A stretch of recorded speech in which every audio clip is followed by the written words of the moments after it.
آج عید الفطر کا دن ہے۔ اللہ تبارک و تعالی ہم سب کے لیے برکتوں والا دن بنائے۔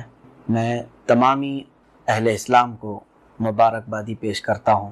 عید جو ہے عربی لفظ ہے، عید کا مطلب ہوتا ہے بار بار آنے والی چیز۔ چونکہ یہ پلٹ کر ہر سال ہمارے درمیان آتی ہے، جس کی وجہ سے اس کو عید کہا جاتا ہے اور خوشیوں کا دن ہے۔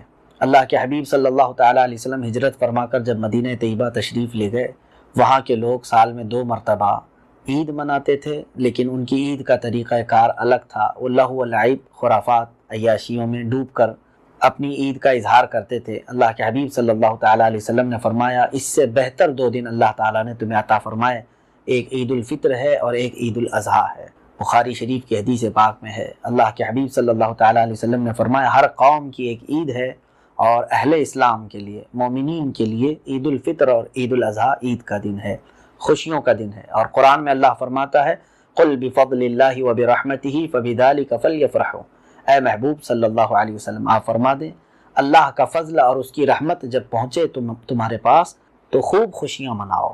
تو اللہ کا فضل ہے اور یہ اللہ کی رحمت ہی ہے جو پورے مکمل رمضان کے بعد مولا تعالیٰ ہمیں عید کا دن عطا کرتا ہے۔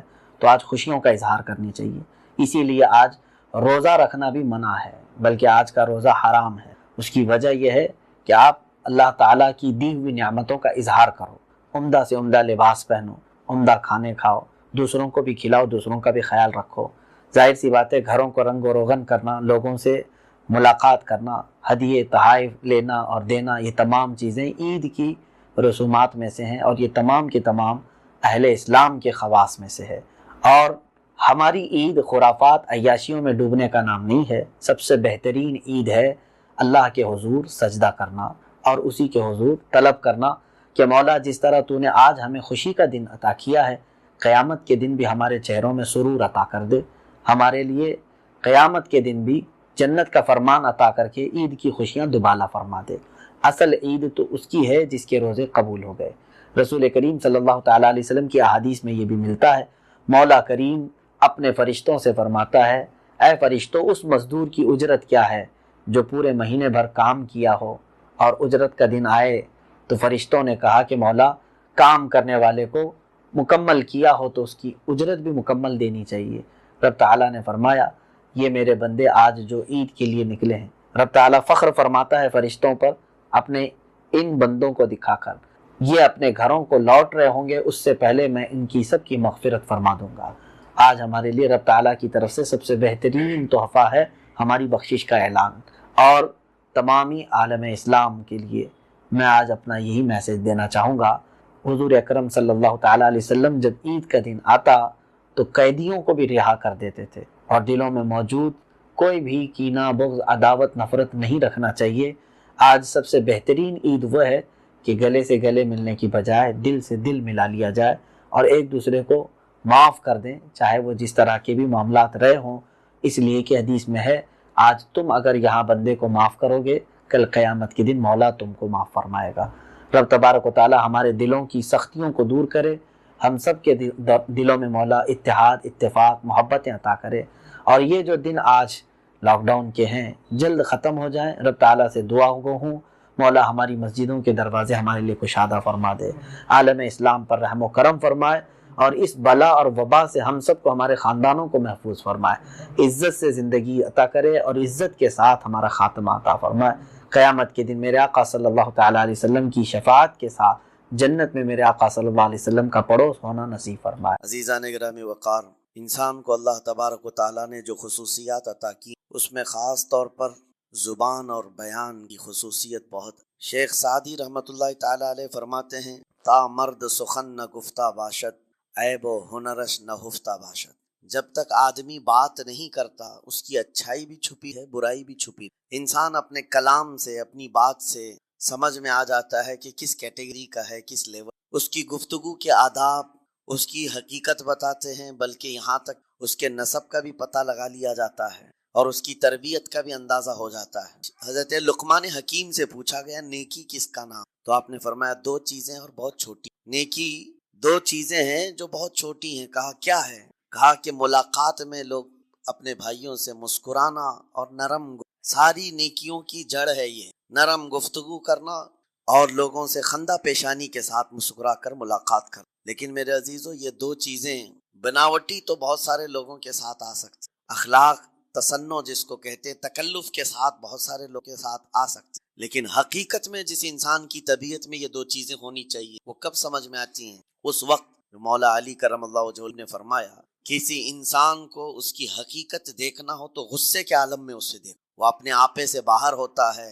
یا اپنے مزاج کے خلاف کس طرح بات کو سن کر کے تحمل رکھتا ہے۔ سب سے بڑا پہلوان وہ ہے جس نے اپنے غصے کو کنٹرول کیا اور اپنی زبان پر قابو، ورنہ یہ وہ لمحہ ہے جب انسان پھٹ پڑتا ہے، جو دل کے اندر ہے سب کہہ جاتا ہے۔ آپ کو میں بتاؤں، نبی کریم صلی اللہ تعالیٰ علیہ وسلم کے عظیم اخلاق، بخاری شریف کی حدیث ہے، حضور مسجد نبوی میں تشریف فرما ہے۔ اس وقت مسجد نبوی، آج ہو سکتا ہے آپ کے ذہن میں جو امیج ہے مسجد نبوی کی، بہت بڑی عالی شان مسجد، لیکن وہ زمانہ نبوی میں اس طرح کی نہیں ہے، کچی دیواریں تھی، اوپر چھپر کے چھت پڑے ہوئے تھے اور مٹی کی زمین تھی۔ یہ مسجد نبوی کی شکل اس زمانے میں حضور اکرم صلی اللہ تعالیٰ علیہ وسلم اپنے صحابہ کے ساتھ بیٹھے ہیں، ایک دیہات کا رہنے والا شخص آیا۔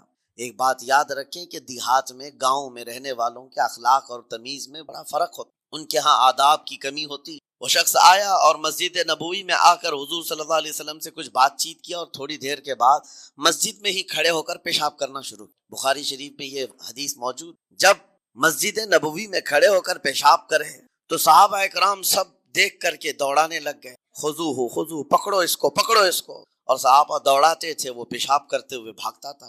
نبی پاک صلی اللہ تعالیٰ علیہ وسلم نے فرمایا، دعوہ، چھوڑ دو اس کو، کر لینے دو، پیشاب کر رہا ہے مسجد میں، چھوڑ دو اس کو۔ جب وہ صحابہ اکرام حضور کا حکم سنتے ہیں، سب پیچھے ہٹ۔ تھوڑی دیر کے بعد نبی کریم صلی اللہ تعالیٰ علیہ وسلم نے صحابہ سے فرمایا، پانی کے ڈول بھر کر کے لائے جائیں۔ صحابہ سے ہی منگوایا، پانی کے ڈول بھر کر کے لائے گئے اور مسجد نبوی کے میدان میں فرش پر بہایا گیا اور صاف کیا گیا۔ اب وہ شخص نہایت ہی ڈرا سہما کھڑا تھا، میرے ساتھ کیا ہوگا پتہ، میں نے پیشاب کیا، اب مجھے یہ لوگ قتل کر ڈالیں۔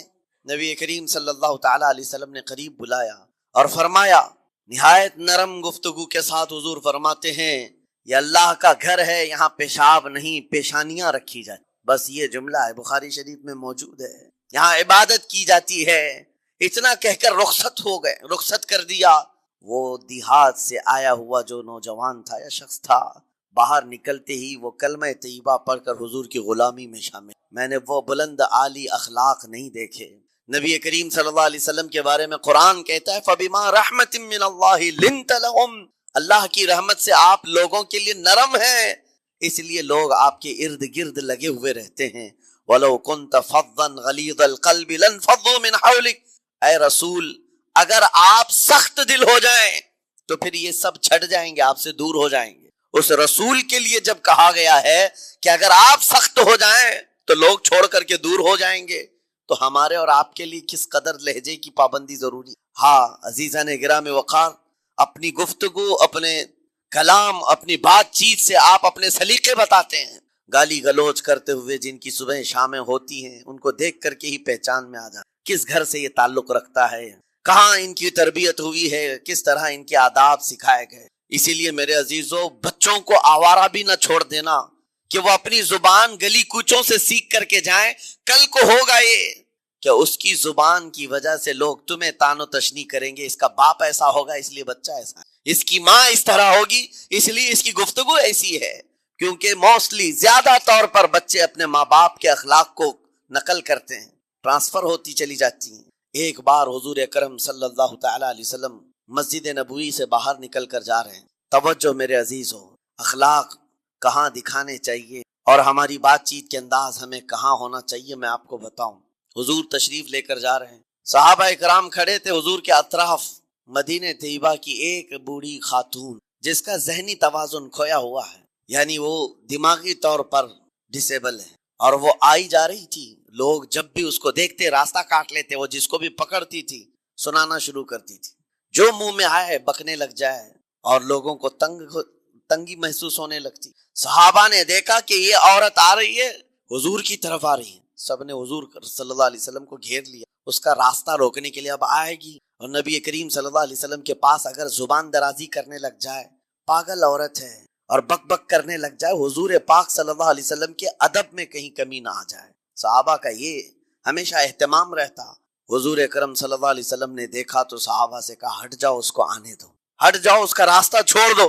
صحابہ نے کہا یا رسول اللہ صلی اللہ علیہ وسلم، اس کا ذہنی توازن ٹھیک نہیں ہے، دماغی طور پر وہ عورت ٹھیک نہیں ہے، وہ آئے گی اور لمبی باتیں کرتی ہے، لا یعنی باتیں کرتی ہے، کہیں آپ کی شان پاک میں کوئی گستاخی نہ ہو جائے۔ صحابہ روک رہے تھے، حضور پاک صلی اللہ علیہ وسلم نے سختی سے فرمایا، ارشاد فرمایا ہٹ جاؤ، اس کا راستہ چھوڑ دو، مجھے پتا ہے پورے مدینے میں اس کی کوئی نہیں سنتا، میں بھی نہ سنوں تو وہ کس کو سنائے گی، اگر میں بھی نہ سنوں تو وہ کس کو سنائے گی۔ یہ میرے مصطفیٰ کریم صلی اللہ تعالی علیہ وسلم کے دربار عالی جاہ کی وہ بلند اخلاق کریمانہ کی ایک مثال ہے، جس کو خود میرے آقا نے فرمایا بعثت لأتمم مکارم الاخلاق۔ عزیزان اکرام وقار، لوگوں کے آج حالات ایسے ہیں کہ اچھے لوگوں کے ساتھ اخلاق الگ دکھائے جاتے ہیں، چھوٹے لوگوں کے ساتھ اخلاق الگ دکھائے جاتے ہیں، سٹیٹس کا آدمی ہو تو اس کے ساتھ ملنے کے طریقے الگ ہیں، اور غریب کوئی آ جائے، فقیر کوئی آ جائے تو اس سے ملنے کا انداز الگ ہو جائے۔ یہ نہ ہو، یہ ہم سب کے لیے نصیحت ہے۔ اسی ممبئی کی سرزمین پر میں آپ کو بتاؤں، ایک ماہم شریف میں بزرگ حاجی صاحب ہوا کرتے تھے، آج سے تقریباً 10-12 سال پہلے۔ وہ کئی لوگوں سے ایک سوال کرتے تھے پکڑ پکڑ کر کے کہ میرا ایک سوال ہے، آپ جواب دیں گے، میرا ایک سوال ہے۔ کئی علماء سے انہوں نے پوچھا، مجھ سے بھی انہوں نے، جب میں نیا تھا مصر سے پڑھ کر کے آیا تھا، میرے پاس آ کر کہا کافی سالوں سے میرے ذہن میں ایک سوال ہوتا ہے، میں آپ سے بھی پوچھنا چاہتا ہوں۔ کہا بتائیے کیا؟ کہا میں حضور سرکار مجاہد ملت رحمت اللہ علیہ کا مرید ہوں، علامہ حبیب الرحمن مجاہد ملت، رئیس اعظم اڑیسہ، جن کے خدمات جلیلہ آج ہو سکتا ہے نئی جنریشن کو نہ معلوم ہو، ان کا لقب ہے مجاہد ملت، جنہوں نے سنیت کی بقا کے لیے اپنا تن من دھن سب قربان کیا تھا۔ وہ مجاہد ملت عظیم بزرگ ولی کامل ہے۔ فرما یہ حاجی صاحب کہتے ہیں کہ میں ایک نارمل آدمی، کڑیا تھا، یعنی گھر بنانے کا کام کرتا تھا۔ جب وہ ممبئی تشریف لاتے تو دوڑ کر کے ہر جگہ سے لوگ مل، میں بھی گیا تھا، اور اس وقت میں جوان تھا۔ حضور مجاہد ملت رحمت اللہ علیہ کی بات وہ بتا رہے ہیں کہ لوگ لائن لگا کر کے مصافحہ کر رہے تھے، مل رہے تھے۔ جب مل رہے تھے تو پھر میرا نمبر آیا، میں ملنے کے لیے گیا۔ بزرگوں کے سب ہاتھ چومتے ہیں، یہ ہمارے سنی ادب، علماء ذوی الاحترام کے ہاتھوں کا بوسہ لینا یہ مستحسن ہے، یہ ہمارے آداب میں سے، معمولات اہل سنت میں سے۔ تو جب سب لوگ ان کے دست بوسی کر رہے تھے، ہاتھ چوم رہے تھے، میں بھی قریب گیا، اور جب میرا نمبر آیا میں ہاتھ چومنے کے لیے گیا تو انہوں نے میرا ہاتھ لے کر خود ہی چوم لیا۔ وہ بزرگ عالی جاہ ولی کامل جن کو دنیا مجاہد ملت کہتی ہے، میرا ہاتھ انہوں نے چوم لیا، اور میرے اندر ایسی پشیمانی تھی کہ میں کیا کروں سمجھ میں نہیں آیا۔ میں ایک معمولی سا کڑیا، اور کہاں ان کا مقام، کہاں میرا۔ تو اس کے بعد وہ اس بے چینی میں رہتے تھے کہ ایسا کیوں کیا، ایسا کیوں کیا، کیونکہ پوچھنے کا موقع ہی نہیں۔ ایک بزرگ تھے، انہی کے خلیفہ تھے مجاہد، انہوں نے اس کا جواب دیا۔ میرے عزیزو کیا بہترین جواب! حضرت مجاہد ملت رحمت اللہ تعالی علیہ یہ چاہتے تھے کہ ہزاروں لوگ ہماری تعظیم کرتے ہیں تو کہیں ہمارے دماغ میں بادشاہت کا خیال نہ آئے، ہم غریب اور فقیر کا ہاتھ چوم کر اپنے نفس کی مخالفت بھی کرتے ہیں۔ اخلاق کریمانہ دکھانے کے لیے اسٹیٹس والوں کے ساتھ ہی نہیں، غربا فقراء کے ساتھ بھی وہ اخلاق ہو۔ نبی کریم صلی اللہ تعالی علیہ وسلم کے وہ آداب آج اگر آپ اپنا لیں، بہت ساری کڑوی چیزیں ویسی ختم ہو جائیں۔ آج ممبئی کی سرزمین پر سب سے بڑا یہ چیلنج ہے بات کرنے میں، نوجوانوں کے تو آج پارے چڑھے ہوئے ہوتے ہیں، ان سے کوئی بھی بات کر لے، جس تیور میں یہ بات کرتے ہیں ایسا لگتا ہے کہ ابھی لڑائی ہو جائے گی، ابھی جھگڑا ہو جائے گا۔ اس کی عادت سی بن گئی ہے۔ آپ کو پتا ہے فرمایا گیا، عربی کا قول ہے جراحت السنان لها التیام ولا یلتام ما جرح اللسان، تلوار سے، چاقو سے دیا ہوا زخم سوکھ سکتا ہے، زبان سے دیا ہوا زخم کبھی نہیں سوکھتا، زبان سے دیا ہوا زخم نہیں سوکھتا۔ بولنے سے پہلے 1000 بار اس بات کو خیال ہونا چاہیے کہ میں جس کو بول رہا ہوں کہیں اس کا دل چھلنی تو نہیں ہو جائے۔ میری زبان یہ ہوتی 50 گرام کی چھوٹی زبان ہے، لیکن بڑے بڑے لوگوں کے کلیجے چیر کر رکھتی ہے، بڑے بڑے لوگوں کے دلوں میں سوراخ کر کے رکھتی ہے، زخمی کر کے رکھتی ہے اس کا استعمال۔ اسی لیے روایت میں ملتا ہے کہ جب انسان صبح کرتا ہے تو سارے اعضاء، ہاتھ پیر آنکھ کان ناک، سارے اعضاء سب سے پہلے زبان سے یہ عرض کرتے ہیں، اس کی پناہ مانگتے ہیں، کہتے ہیں آج تو صحیح سلامت رہے گی تو ہم سب صحیح سلامت رہیں گے، اور اگر تو پھسل گئی تو عذاب ہم پر بھی ہوگا۔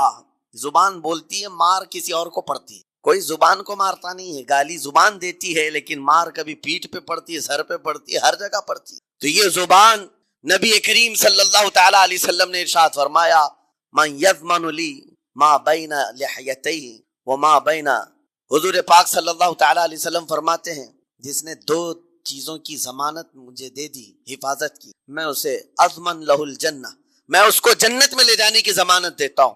دو چیزیں کیا ہیں؟ حضور فرماتے ہیں ایک دو جبڑوں کے بیچ میں جو موجود زبان ہے اس کی حفاظت کر لے، اور دو رانوں کے بیچ میں جو شرمگاہ ہے اس کی حفاظت کر لے، یہ دو چیزیں جس نے بچا لیا میں اس کو جنت میں لے جانے کی ذمہ داری دیتا ہوں، ضمانت دیتا ہوں۔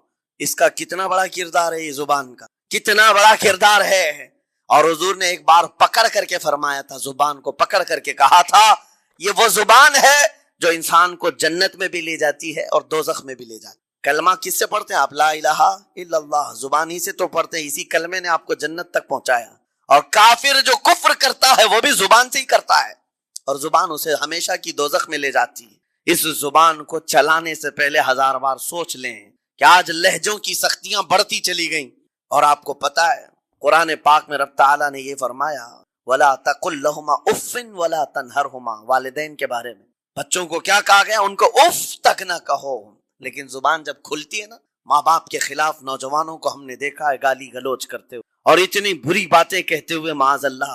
عزیزان گرامی وقار، حضور نے تو یہ فرمایا جس نے پلٹ کر کے اپنے ماں اور باپ کو سخت لہجے میں بات کیا یا ان کی نافرمانی کی، حضور فرماتے میرا دل چاہتا ہے کہ اس کے گھر کو آگ لگا دوں۔ اس لیے اس بات کو ہمیشہ یاد رکھیں، تمہارے لہجے کی سختیاں کسی کو زخمی کر دیں تو آخرت خراب ہو جائے گی، آخرت خراب ہو جائے گی۔ حضرت علقمہ رضی اللہ تعالیٰ عنہ، حضور کے صحابی، حضور صلی اللہ علیہ وسلم کے صحابی، آخری وقت آ گیا لیکن زبان نہیں کھلتی تھی۔ حضور پاک صلی اللہ علیہ وسلم کے پاس سفارش لائی گئی کہ آپ کے وہ ساتھی ہیں انتقال کر رہے ہیں لیکن زبان پر کلمہ بھی نہیں آتا۔ حضور تشریف لائے، دیکھا، پوچھا گھر میں ان کے کون کون ہے؟ کہا بیوی ہے اور ماں۔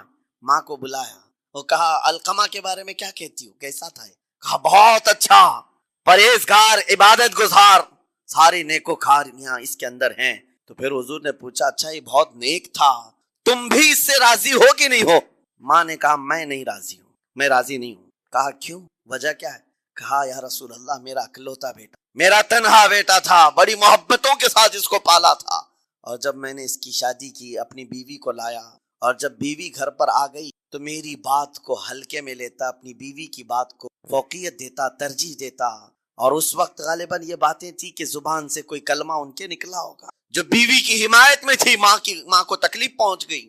کہا میرا دل گوارا نہیں کرتا، میں اس سے راضی نہیں ہوں، باقی وہ بہت نیک بندہ ہے، بہت اچھا ہے۔ حضور نے فرمایا دیکھو زندگی کے آخری پڑاؤ پر آ چکا ہے، روح نکلنے کو ہے، معاف کر دو۔ وہ بھی صحابیہ تھی، انہوں نے کہا آقا آپ کا حکم ہے یا مشورہ ہے؟ اگر حکم ہے تو پھر ماننا ہے۔ حضور نے فرمایا نہیں حکم نہیں، مشورہ ہے۔ کہا مشورہ ہے تو پھر دل نہیں چاہتا، دل نہیں چاہتا۔ حضور نے فرمایا صحابہ سے کہ لکڑیاں جمع کرو، آگ لگاؤ اور انہیں اٹھاؤ آگ میں۔ آگ دہکائی گئی تو ماں کی ظاہر سی بات ہے ممتا بے چین ہو گئی۔ کہا ان کو میرے سامنے آگ میں ڈالیں گے؟ کہا ہاں، اس سے بہتر ہے کہ وہاں جلے گا، یہاں جلے۔ وہ ماں کہتی آقا آپ گواہ ہو جائیں، میں اپنے بیٹے کو ادھر معاف کیا، ان کی زبان پر کلمہ طیبہ جاری۔ میرے عزیزو یہ بتانا مقصود اس لیے ہے کہ زبان سے دیے ہوئے زخم خواہ والدین کو ہو، یہ معمولی نہیں ہوتے۔ ہو سکتا ہے آخری وقت تمہاری زبان بند ہو جائے اور کلمہ طیبہ بھی نہ جاری ہو، زبان کھلنے بھی نہ لگے، یہ حالات آ جائیں گے۔ اس لیے اپنی زبان کا کنٹرول برقرار رکھو، کس سے کیا کہنا ہے۔ ابھی میں اس کا دوسرا پارٹ بھی بتاتا ہوں زبان کے استعمال کا۔ یہ نرمی لہجے کے اندر ہونا بہت ضروری ہے، لیکن کچھ جگہوں پر سختی کی اجازت ہے، لیکن وہ مقامات الگ ہیں۔ نرم لہجہ حضور پاک صلی اللہ تعالی علیہ وسلم کے فرامین میں سے ہے۔ ایک بات بڑی بغداد مقدسہ میں نے ایک ولی پاک کی زیارت کی، ان کے آستانے پر بھی میں ابھی بیان کیا تھا۔ حضرت بہلول دانا مجذوب بزرگ تھے اور بغداد کی گلیوں میں کہیں پر بھی بیٹھ جاتے تھے، اور جو جانکار تھے وہ سمجھتے تھے اللہ والا بندہ ہے۔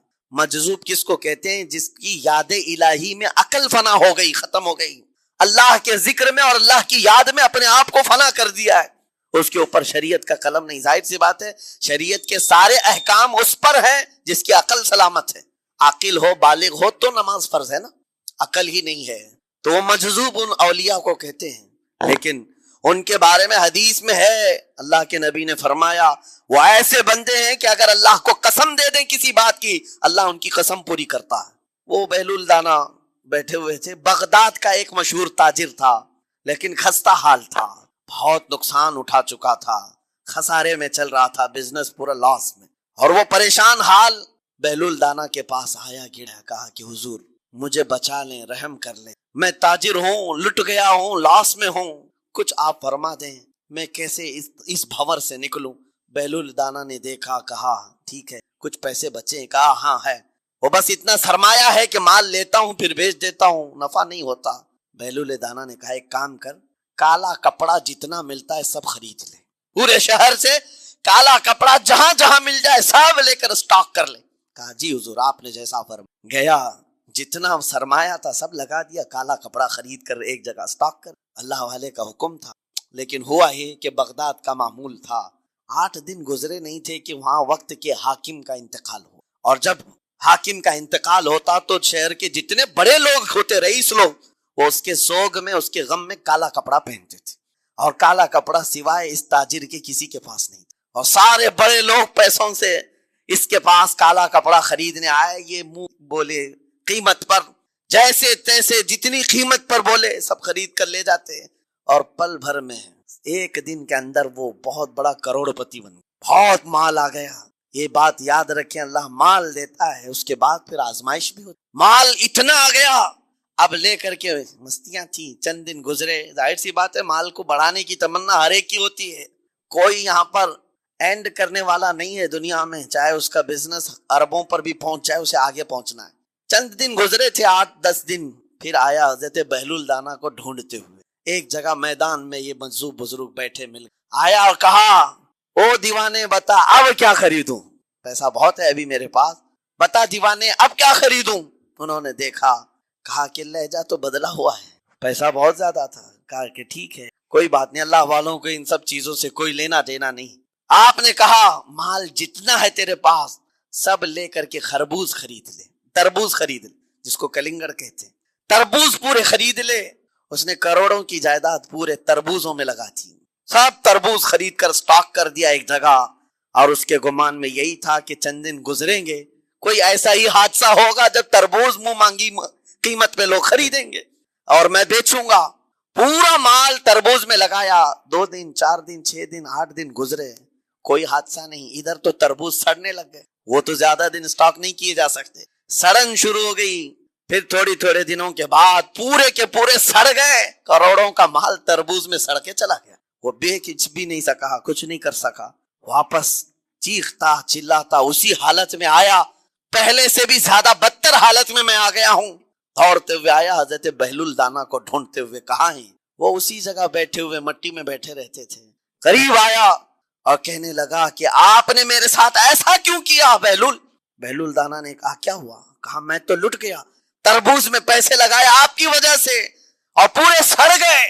بہلول دانا نے کہا میں نے تو کچھ نہیں کیا, پہلے تو تجھے نفع ملا تھا وہ تیرے لہجے کی وجہ سے, اب خسارہ ہوا ہے تیرے لہجے کی وجہ سے. پہلے جو آیا تھا بات کرنے کے لیے اس وقت تیری تمیز الگ تھی, تیری تہذیب الگ تھی, اخلاق الگ تھی.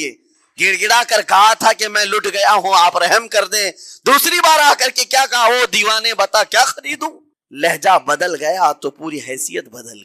زبان ہماری اونچائی پر بھی لے جاتی ہے اور نیچے بھی لے آتی. اس بات کو ہمیشہ ملحوظ رکھیں کہ اس زبان سے بہت سارے لوگ نفع بھی اٹھاتے ہیں, بہت سارے لوگوں کو نقصان بھی ہو. لیکن ساتھ میں یہ بات بھی عرض کروں, نرم گفتگو کرنے کا عادی ہر ایک کو ہونا چاہیے.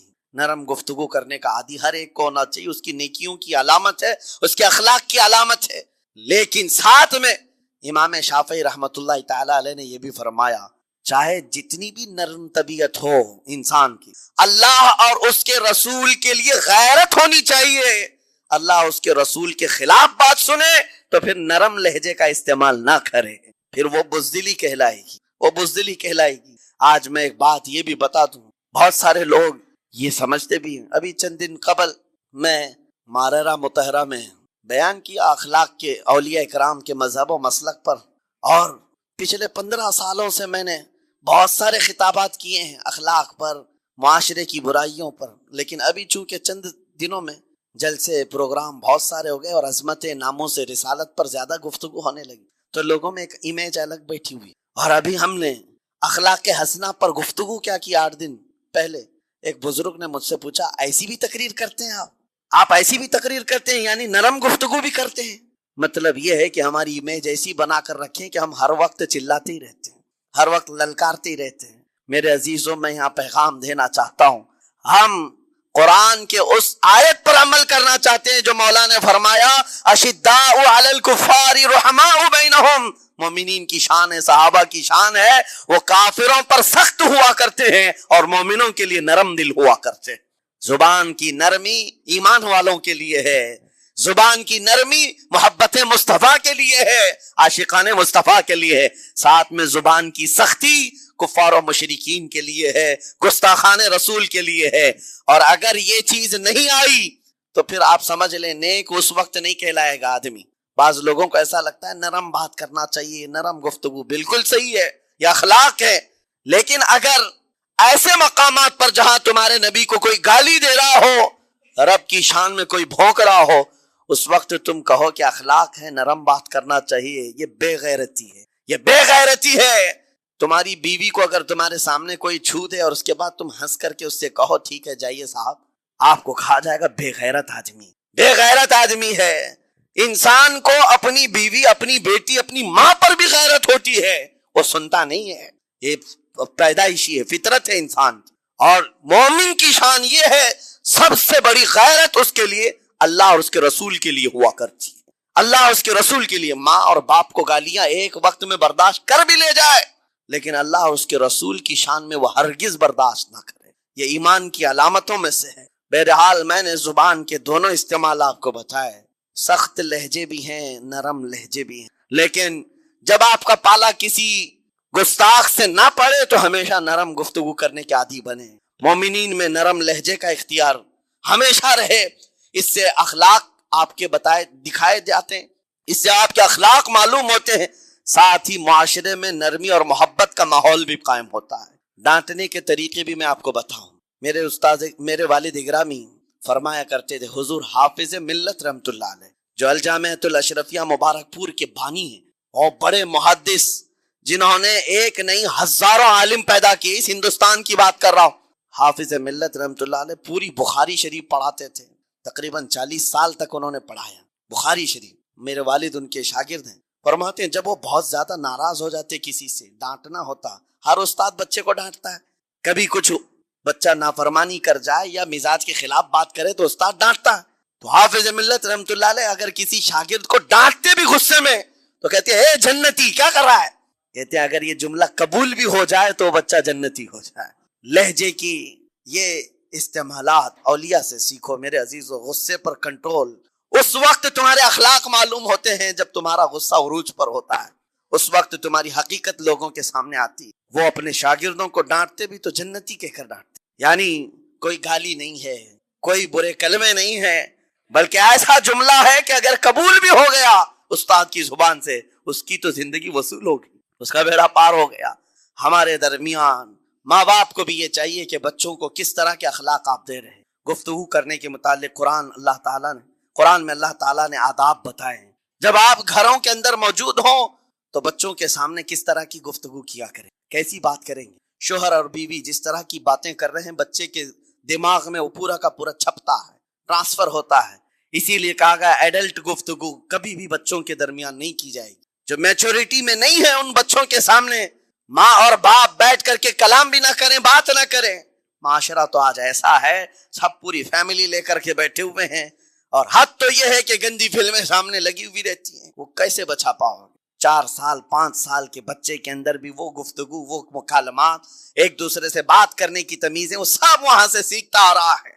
گھروں کے اندر ماحول کو تبدیل کرنے کے لیے آپ کی اپنی زبان پر کنٹرول اور اپنے بچوں کی تربیت اور ان کی زبان پر کنٹرول بہت ضروری ہے۔ پھر دیکھنا آپ یہ معاشرہ پیدا کر کے کل کو آپ کا بچہ نکلے گا، اس کی تمیز، اس کے اخلاق پر ہر کوئی عش عش کرے گا۔ چند دنوں کی محنت ہے آپ کی، لیکن بچے جب سلیقے کے ساتھ گفتگو کریں تو لوگوں کا دل جیت لیا کرتے ہیں. بات کرنے کے آداب ایسے ہیں کہ لوگ دل جیت لیا کرتے ہیں.